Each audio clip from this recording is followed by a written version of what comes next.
Yo, yo.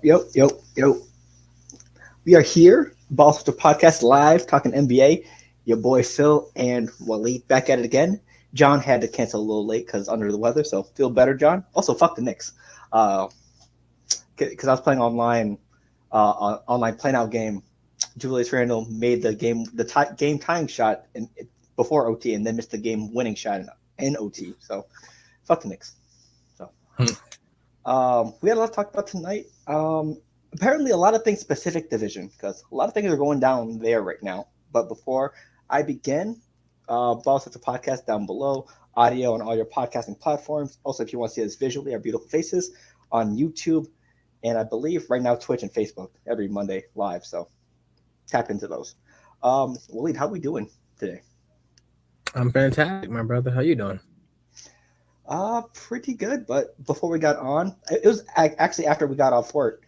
Tyrese Halliburton got a nasty injury where I think he slipped on the court and then did a split. So yeah, so it's a left hamstring injury. He'll be back. He'll be fine.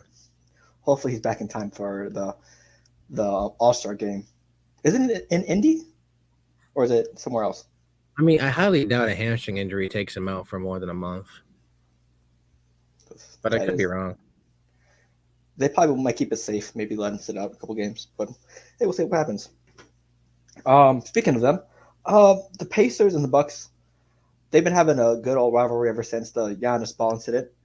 And the Pacers, I think you said they're going to make the Eastern Conference Finals. They beat the Bucks in a 4-1 series this year. Does it say more about the Eastern Conference Finals? Yeah, I think you said Celtics Pacers Eastern Conference Finals December 11th. That's probably my hot take. It's probably changed by now, but oh, it is. So, I like them in the playoffs. But yeah. Do you think if they meet again in the playoffs, do you think it'll be the same outcome, or do you think the Bucks will be more prepared this time around? I think the Bucks win in 6.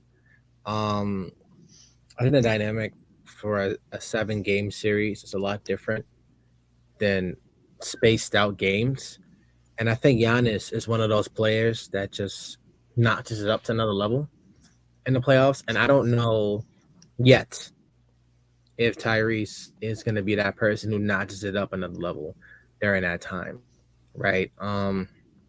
He'll still be in the sky, still be,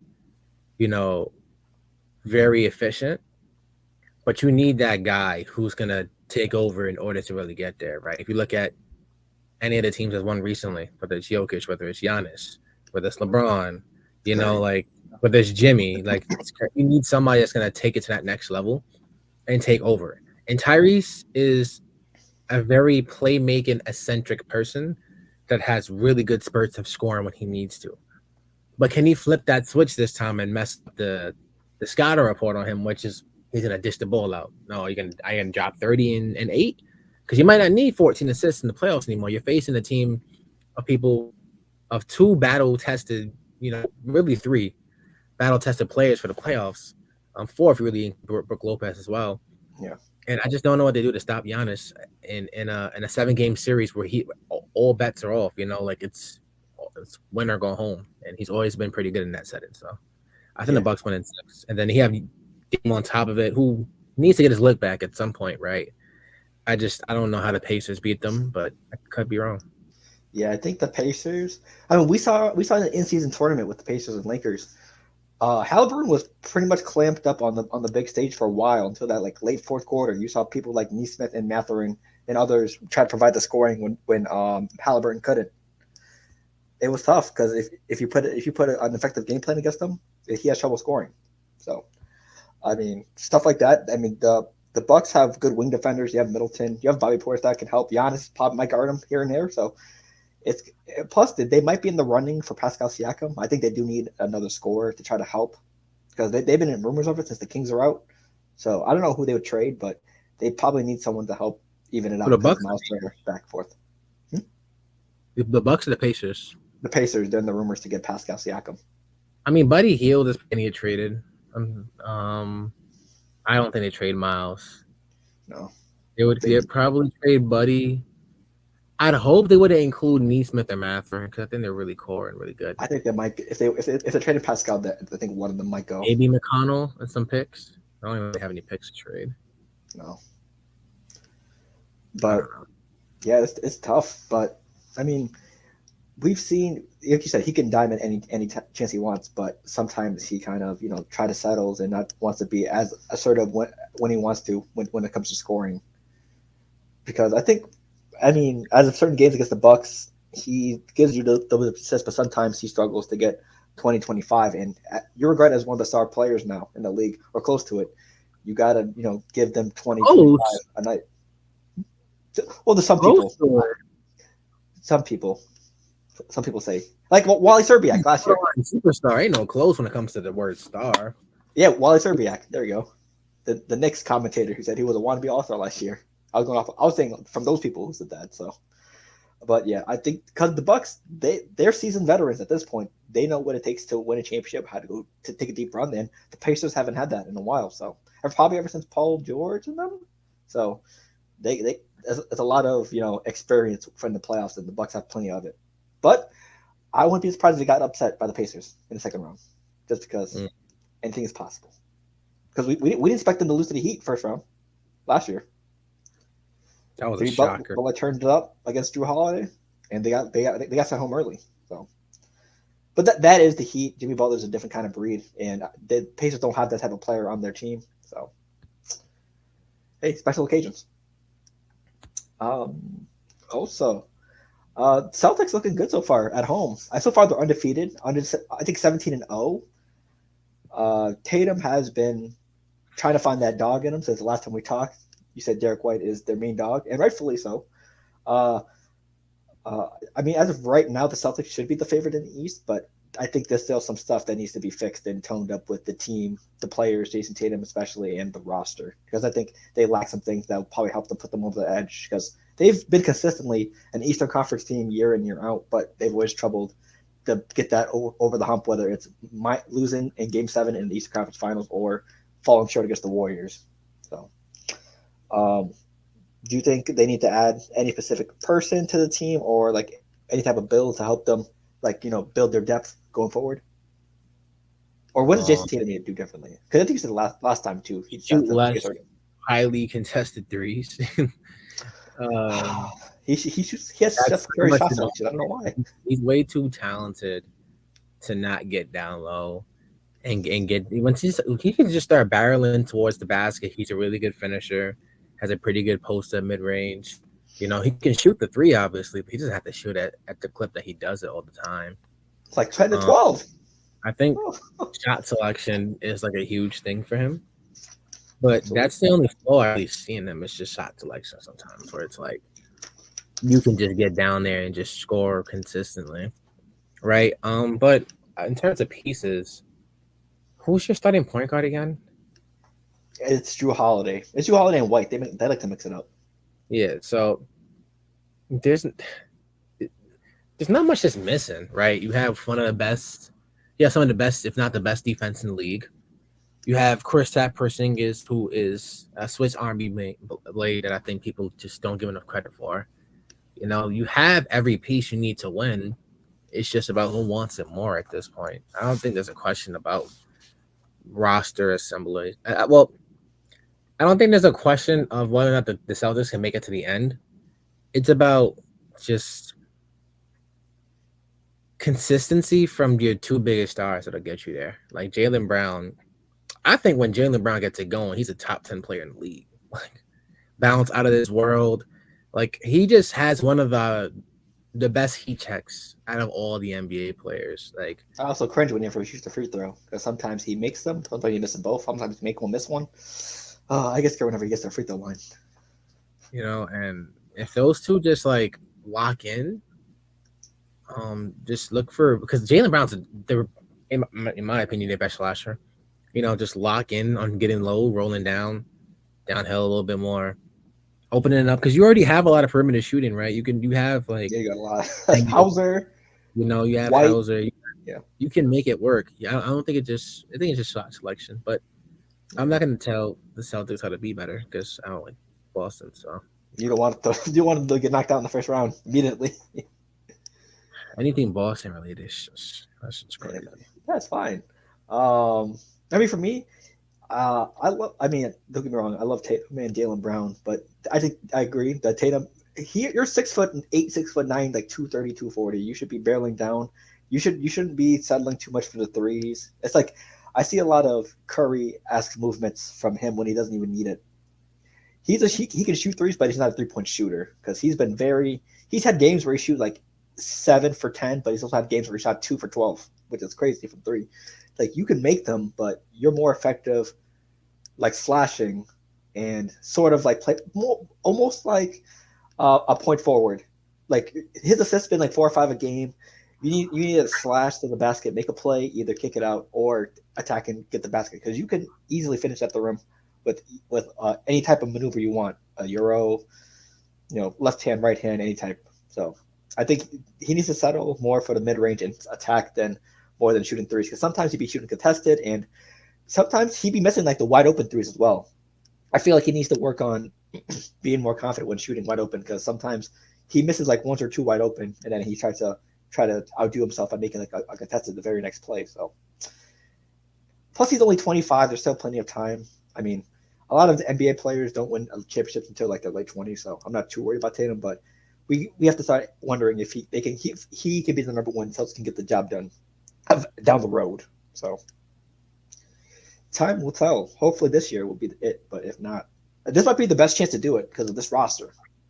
But who knows at all. Also, the Clippers. We're gonna get into the Pacific Division segment of our show now.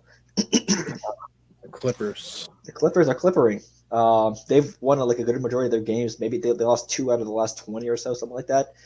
A lot of people were laughing after making jokes because it didn't work out with Harden exactly at the beginning. But as good things happen, you give it time, you let it mesh, and as of right now, they've been one of the most very lethal teams with the big 3 or 4, and they've been winning games. They lost last night to the Lakers, sadly, but they have been pretty good. How do you think the Clippers have been going around so far?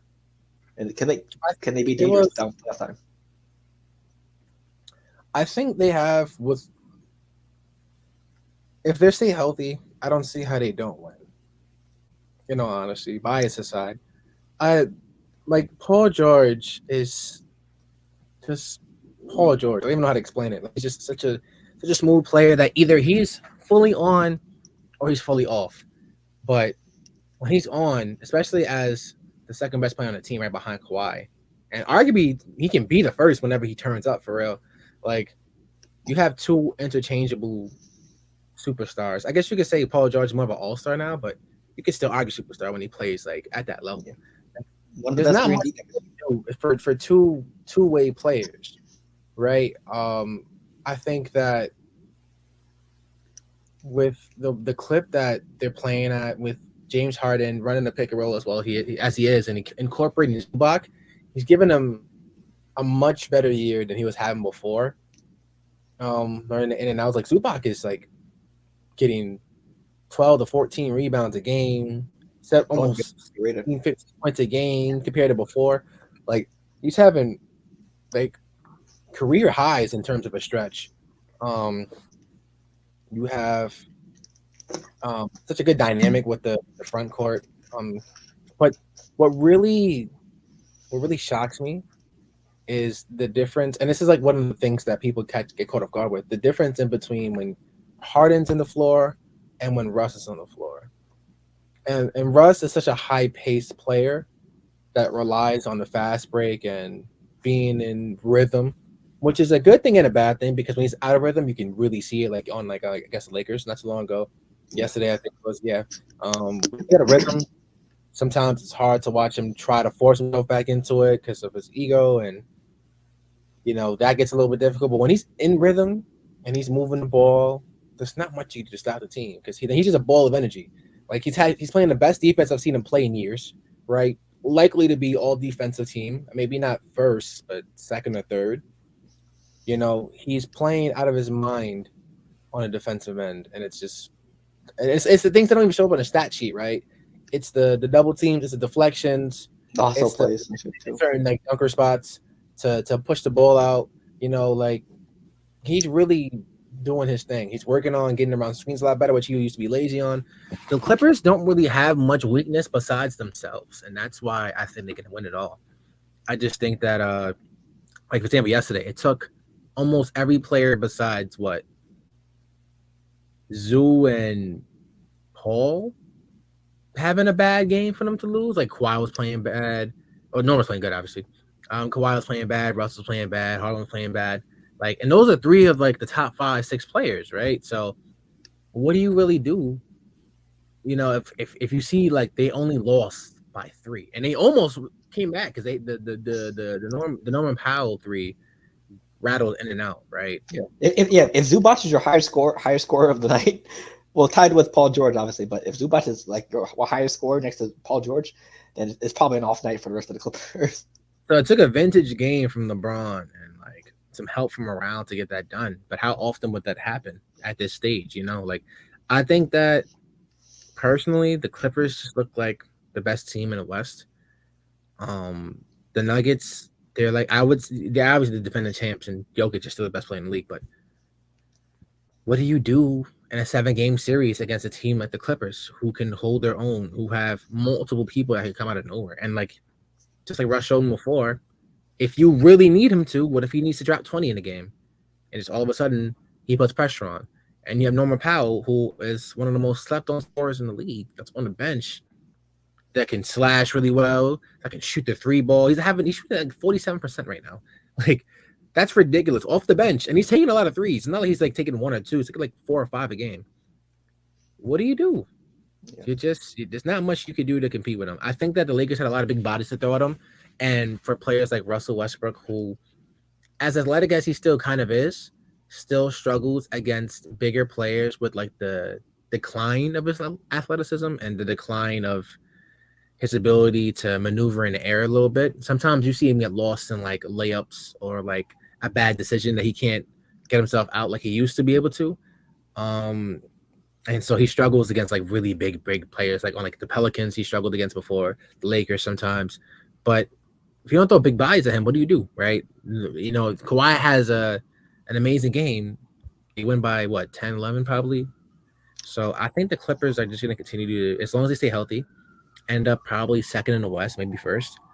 And they're definitely securing home game, like home advantage.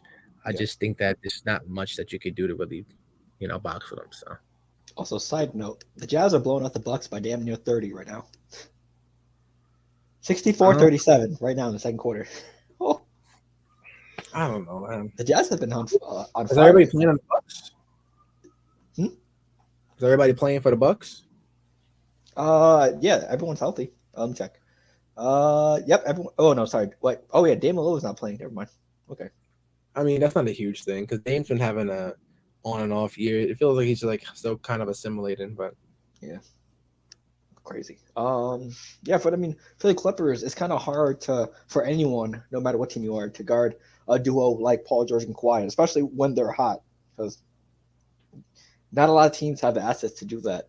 Maybe Denver with KCP and MPJ, but I mean, I doubt they're gonna like stop them too much, just because they're Kawhi like having a little bit of a renaissance here with his scoring as well as Paul George, but like I said, I mean, like you said, with Zubac, very underrated center, this team has a lot of depth, and Norman Paul off the bench as well. Terrence Mann, et cetera, et cetera. There's a lot of depth on this team. They definitely have what it takes to make a run. They just got to put it all together and make sure everyone's like on the same page with everything, and they'll be all set. I mean, I like them better than the Lakers, just because I don't know what's going on with the Lakers actually. Ever since the in-season tournament, they've been on a little bit of a losing streak. I think out of like 22 games, they've lost 12 or 13, or like a majority of them.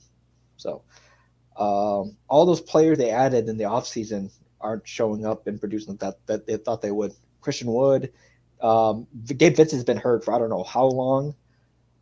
Cam Reddish, I mean, besides the defense, not much to go after. Taurean Prince, they were ripping Taurean Prince, the Laker fan base, apart for one game or a couple games. Just Do you think some moves will need to be happened by the trade deadline for the Lakers to actually, make a playoff push, or they should just keep it the way it is?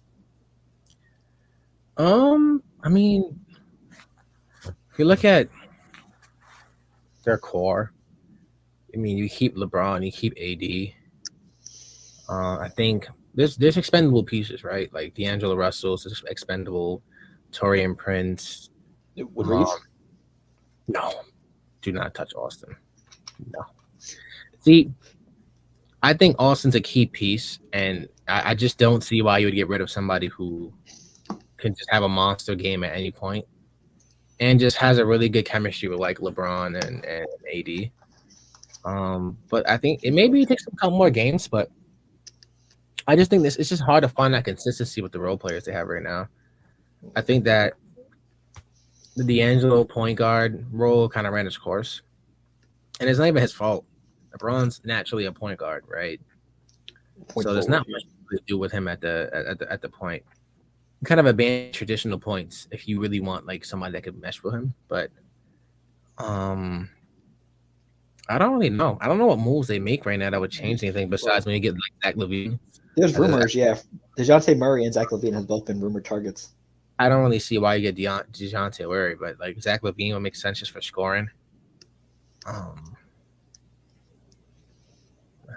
it might just take another miracle from LeBron and AD, but who knows how likely that's going to happen, you know? Yeah, because I feel like they're too dependent on LeBron and AD. Deservedly so, because they're the star players, but this has been a common theme the whole year, and like a little bit of last year as well. Like once LeBron gets off the court, they're plus minus. They play like a completely different team when LeBron's off the court. They're playing like they don't know how to play basketball, etc. And when AD's off the court, it's the same exact thing.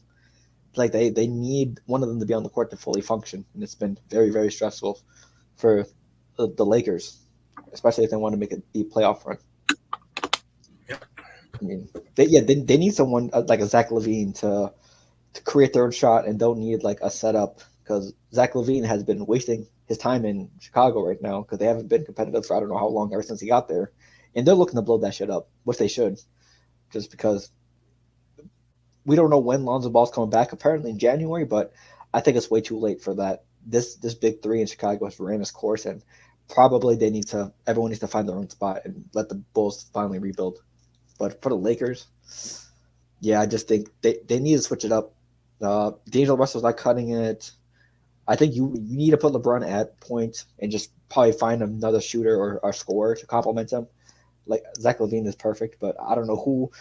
I don't know if you would want to give up Reeves and D'Lo, because I think that'd probably be the trade, or like D'Lo and picks, maybe Vando, but who knows? It's going to be tough to trade for Zach LaVine because I know the Bulls probably going to want a good package for him. So, I mean, for the Lakers, they got to figure it out, because who knows how long LeBron has left in his career. And once he leaves, it's going to be AD's team, and who knows how the team is going to look and fare when it's just AD by himself. And then also our main event topic, pretty much the Golden State Warriors. Draymond is set to come back, but before he came back, CP3 got a hand injury and now will be out 4 to 6 weeks. Did you see that clips of his pod earlier today? Yeah, it did. Yeah, he almost retired because I think Steve Kerr, he said, went to his house. They had emotions. They talked about it. Adam Silver convinced Draymond to retire, or no, tried to convince Draymond not to retire. So I don't know about this Warriors team. Also, there's Kuminga and Moody aren't happy with their roles and minutes, et cetera, et cetera. It's just a lot of drama for the Warriors right now. I think this might be the end for them, to be honest.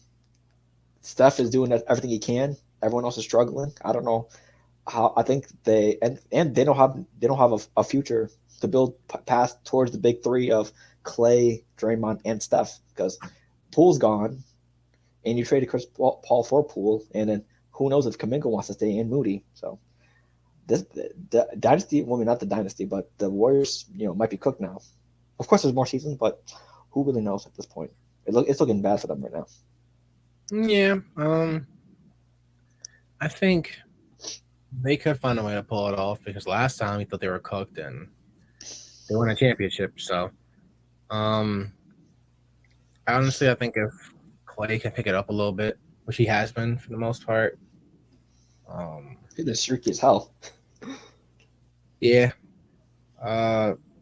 Relying on Kuminga to make mistakes a lot more early in the season before it starts, so giving him a minute increase a little bit. But I mean, Curry's a great coach. I think people underestimate how well of a coach like Curry is. Everybody's like, "Oh, well, he gets carried by Curry," and it doesn't really make any sense, right? Because then you could go back down the line and say Phil Jackson wasn't a great coach; he was getting carried by Jordan, and it just turns into a weird narrative. Kobe, Shaq, etc., etc. Yeah, I just think that when it comes down to it, the Warriors are the one team that can find strength in adversity. So Strength of numbers. Draymond comes back and plays at the same near all-star level he has, probably still in him somewhere. And Clay could just shoot at at least 35%, clip from three. They still have a chance. Doesn't mean they're gonna get it, but there's a chance at the very least. But they don't really match up well against certain teams. Like I don't think they match up well against the Clippers, the Lakers because of the size. Like it's just I don't it's gonna be tough, but do you think if Draymond has another one of those incidents like he did with Nurkic, Sabonis, he's probably done like for the rest of the year or something like that? Does he deserve to be done for the rest of the year? I don't think so, but if they get him out for the rest of the year, he knows what it comes with. So that's something that he has to understand. Yeah, I'm pretty sure if he has another one of those situations, he probably might retire it. To be honest, because he almost retired during this break, and if they suspend him for like another lengthy amount of time, he might pack his bag and go home. I mean, he has something to fall on if he does indeed retire. He just signed a new contract with the podcast, so and I'm pretty sure he's a good businessman as well. Link connections with LeBron and them, so I mean, I think he'll be fine either way, but. The Warriors need him. You're one of the main guys on the team. You gotta control some of the things on the court and handle business. You can't be doing some of the stuff that you've been accused of doing as well. So, it all depends. And I think that's pretty much the topics. How do you feel about Phoenix right now? Because I think they lost to John Morant without they lost the Grizzlies without John Morant the other night, and they're still dealing with injuries back and forth. People are in and out of the lineups. They weak as hell. I don't want to talk about them. Shout out to KD. Love KD.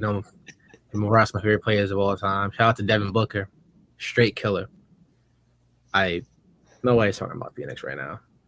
I don't know what they do. I'm gonna sit here and tell you what needs to be done. I don't have an answer for you. But again, shout out to KD, man. Fucking a gem in this game. KD and Book. Right. Hey, Marcus Smart, Bane, and Jackson went off 20 points each, and Vince Williams off the bench for like 19, 20. Hey, Vince Williams filled the scoring void for Ja technically. So hey, they did what they do. It's gonna be fun seeing everyone in the playoffs though, because that's when everything's really gonna matter, and not something like small regular season wins. So it's gonna be fun. What do you think of Ja coming back so far? Like how has he been? He's the same player that he's always been, always going to be. Nothing's gonna change besides him missing the playoffs this year or being a first round exit, and then they build around him the right way again. Him and Bane, I think they'll be fine. Gotcha. You see them being like one of the lower seasons that they started off with a very, very bad record when he was gone. To get there, but it's a possibility with Ja on the team. Right. Plus, I think the bottom half of the West is very, not very, but like a little weak, and I mean they're not far behind like the Warriors or other teams like the 8th, 9th, 10th seed. So it's very possible they could jump them and get like the 7th or 6th. So there's plenty of season left. It's only January, and there's like the playoffs don't start till March, April, June-ish. So they should be okay. Yes, sir. So, with that being said, we got some small activities before we head out. We're gonna do a grid activity like we did last week, or not last week, but the last time you were on. Same concept, and we're gonna try to guess. So let me pull it up real quick. Boom, boom, boom. Boom, boom. Share screen. Let me know when it pops up for you on the screen.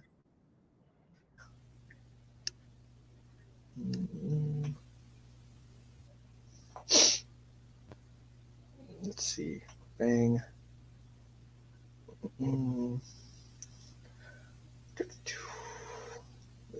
Loading there. Okay. So, is it up?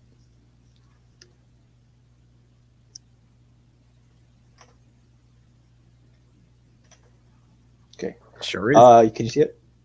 Mm-hmm. Gotcha. So, you got the rules? Remember how to do it like last time? Yeah. Any questions? Okay. So, do you want me to start, or do you want to kick things off? You can start it. Gotcha. Let me go Magic and Rockets. Let me go Dwight Howard. And plus, we have 9 guesses this time, so we don't have a lot of things for mistakes. So we're gonna try to get this in time. So there we go. What we got? We got Rockets and All-Star. Do they have an All-Star column this time? Hakeem Olajuwon. Okay, easy.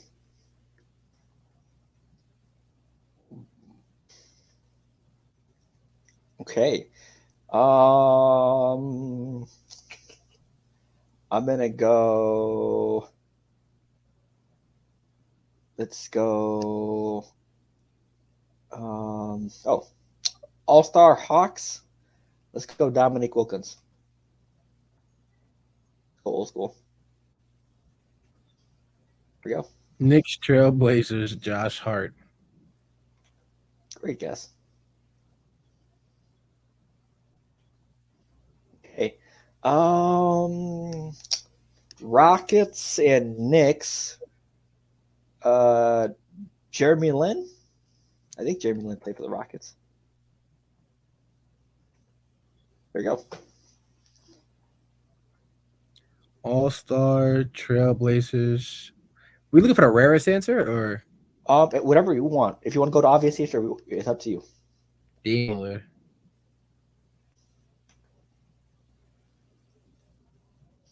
Game time. Hey, Magic and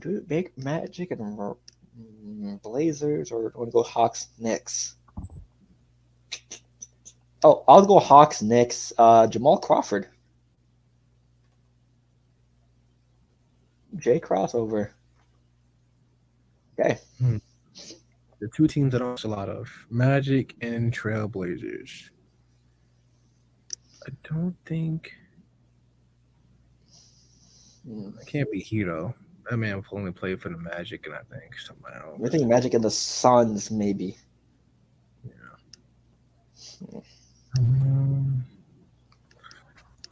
Aldridge didn't play for the Magic. Who played for the Magic and the Trailblazers I could think of? I think of people that played with Dwight. Vince Carter, no. Rashard Lewis, no. JJ Redick never played for the Blazers.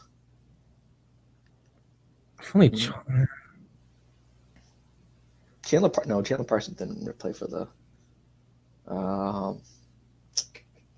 It's a hard one. These last two, I'm not really sure of. Because Magic Hawks, Dwight Howard would have been perfect right here too.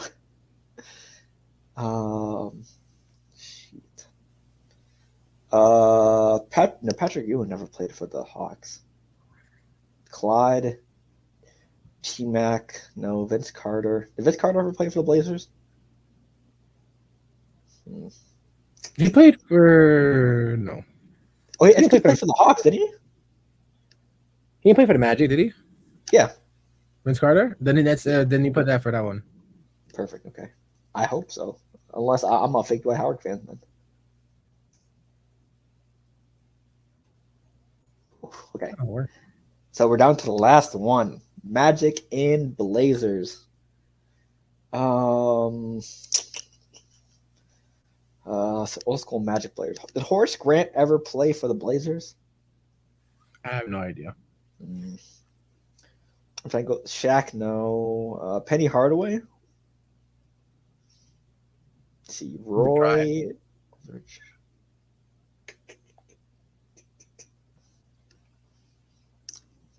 Hmm, who's on the Magic now? Suggs, Cole Anthony, Franz, Mo, Paulo.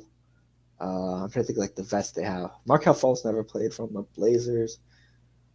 Who's on? Brogdon never played for the Magic. Robert Williams never played for the Magic. Ayton never played for the Magic. I feel like Robin Lopez played for the Blazers, but I don't think he played for the Magic. Joel Prisbilla. Why do I feel like Joel Prisbilla is the answer? Did he play for the Magic? Oh, no. You try Corey Joseph.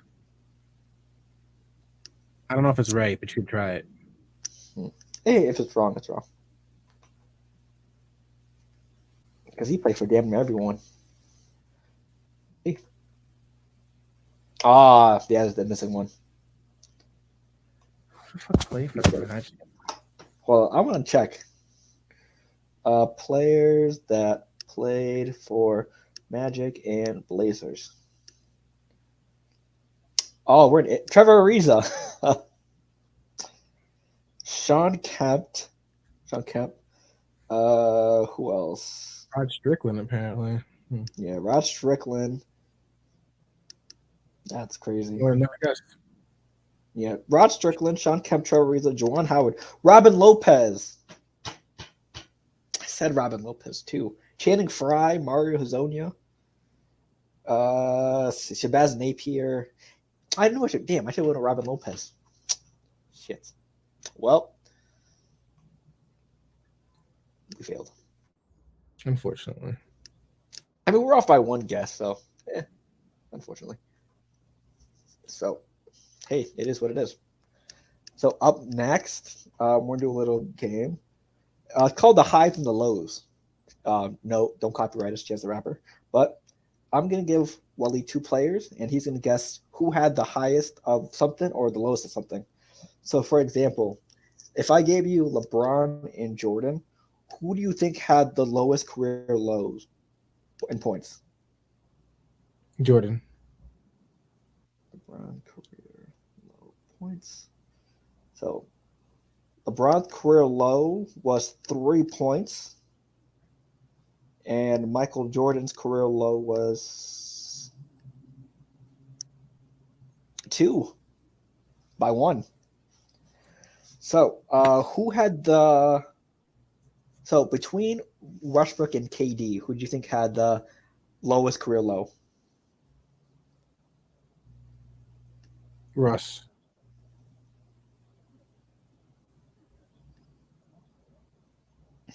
Okay. He had he had a game with 0 points. Oh shit. Probably was hurt or something. More than that. And then Kevin Durant's career low. Oh, it's tied. They both had a 0 point game. Crazy. Let's see. Who had the highest career high in points? Ray Allen or let's go another sharpshooter, Reggie Miller. I'm pretty sure it was Ray. Okay, Ray Allen career high. His career high was 54. And Reggie Miller was 57 by 3. Wow. Okay, so who had the highest career high in rebounding? Dwight Howard or Shaquille O'Neal? Dwight. I hope so. Fix that. Rebounds. Okay, so Dwight Howard, and this is all from Stat News, so just in case. 30 rebounds in 2018 with the Hornets, I believe. And Shaq had 28 against the Nets in 1993. So Dwight Howard. Let's see the next one. How about Who had the career high of threes made in a game? Keegan Murray or let's go Peja Stojakovic, 2 Kings. Keegan, you ain't gonna let that one up. Yeah, I'm pretty sure. Didn't he just have like 13? Indeed, sir. In the game. Because I'm pretty sure. Yeah, it is Keegan. Okay. Who had the higher career high in turnovers in one game? LeBron or Kobe? Kobe. Kobe Bryant. Career high in turnovers. Okay, 11 games against the Pistons in 2008. And LeBron. Oh, 11 is a tie. Hmm. Let's see.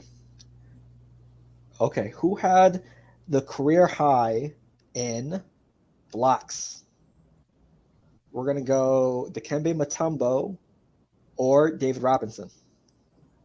I'm gonna go Robinson. Let's see. David Robinson's career high is 12 blocks. God damn. It must have been that triple-double. Let's see. Dikembe. Oh, the same amount. 12, and 12. That's a lot of blocks.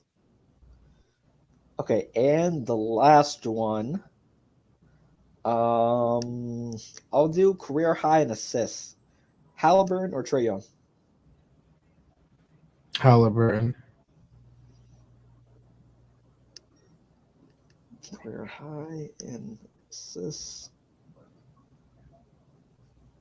He had 23 in last month. And then Trae Young, 20. So hey, there it is. Yeah, we're just trying a little bit of like different new games I see online. I saw this one. I thought it would have been nice to try out. We have a whole bunch of different games below, whatever I put it in the video, on our podcast segments playlist. So go tune that out. I think a couple weeks ago there's a video of me, Waleed, and John doing a food bracket. Who won? Yeah. I think it was ice creams, right, or tacos. It was tacos, right? Maybe. Yeah. So I don't hey, remember. tune all those down below. Hey, we'll see you in the next podcast segment. So, to end the show, because there's going to be a good basketball game on in about half an hour, Phoenix versus Clippers, and we both want to see that. We are going to make the All-Star ballot. Voting ends in 2 weeks, but we're going to, since Waleed is here, we're going to make his, and then me, John, and Elijah will make ours down the road next week. So, I'm going to pull up the ballot, and basically, this is all your picks. No outside influence, whatever your heart feels like. So let me pull it up for you. Boom.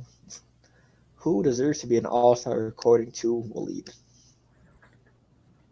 So you get 2 guards and 3 front court players for each side. Where would you like to begin? Let me know when it pops up for you. You start with the West. Yeah, wherever you want to start. Yep. And whatever logic you want to use, feel free to. This is your ballot. I'm trying to think. Well, we got to go with. I mean, it's going to be Jokic. That's pretty much a sealed deal on that one.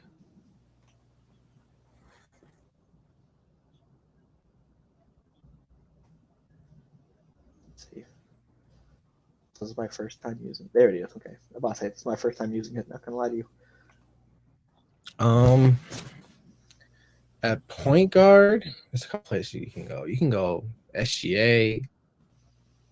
You can go Luka. You can go so many different ways. I'm gonna pick Jay first. SGA, you said? Yeah. Okay. Okay. So you need 1 more guard and 2 front courts. For a guard, I'm going Ant. Is he a guard? Oh, he is He's a a guard. guard. Gotcha. I thought they would put him at the 3 for some reason or forward. Mm-mm. Okay. So you got your At, guards all set. So at you the need 2 front 3, courts.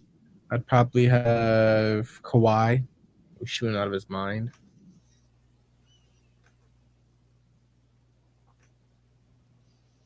Let's see, where is he? Kawhi's right there. Okay, one more front court for the West. It's hard to not put LeBron there. You got to put LeBron there. It's a guaranteed every year he's a starter. He's playing out his mind at 39 years old. Right. Okay, so I think that should be everyone for the West. Where's the thing? Is it there? Are they going to show it? Okay, so we're just going to go East then. So same thing. Embiid at center. Okay. So yes, 3 front court and 2 back court. Embiid. For guards, I'm going Halliburton. That's a good pick.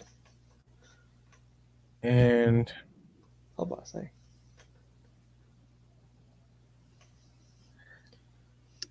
I mean, it's really hard to pick between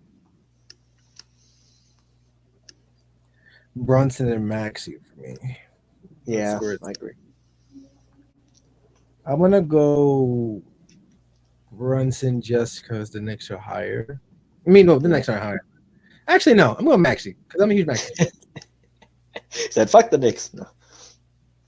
Can't do that, man. From New York. Oh, don't worry. You haven't claimed allegiance yet. And then so you need 2 front courts, I believe. Giannis. And the last one, I don't want to. I'm not giving it to Jason. I refuse. I should. But I ain't giving it to Jason. Fair enough. Hey, it's your ballot. You're gonna give it to Jaylen Brown. Yeah. Imagine. I might have to give it to Jason. I don't even know.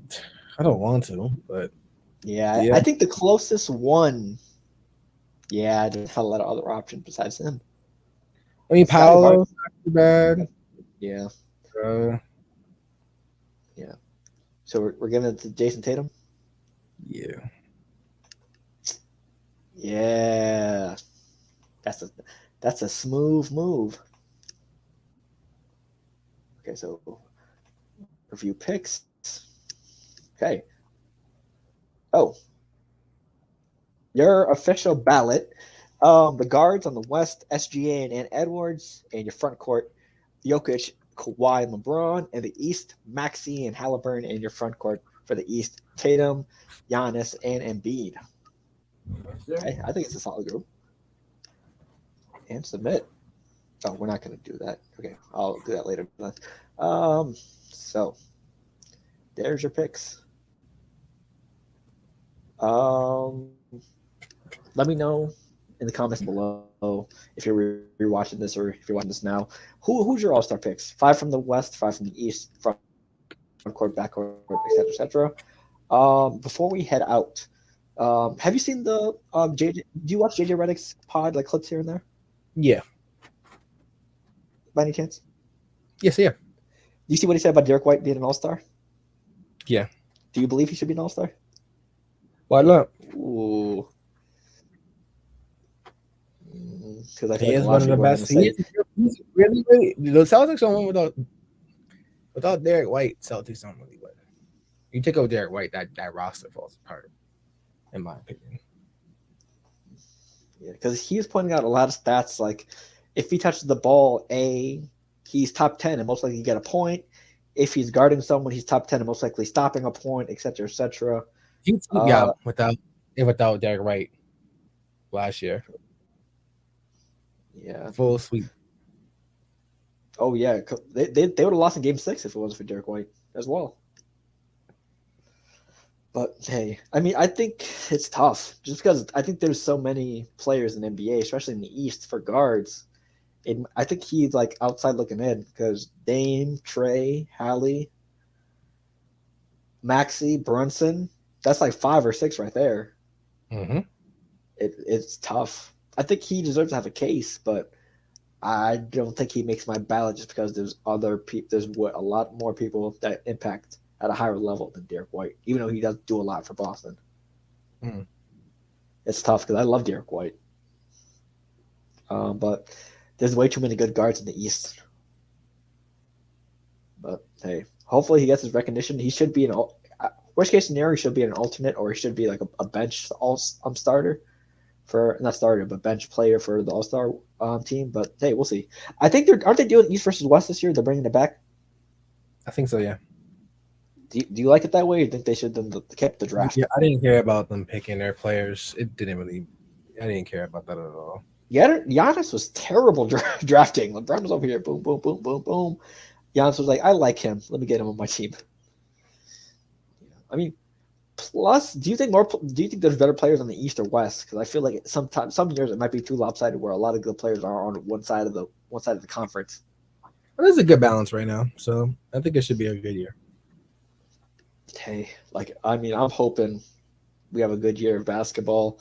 NFL is winding down, so NBA will be the dominant sport once again.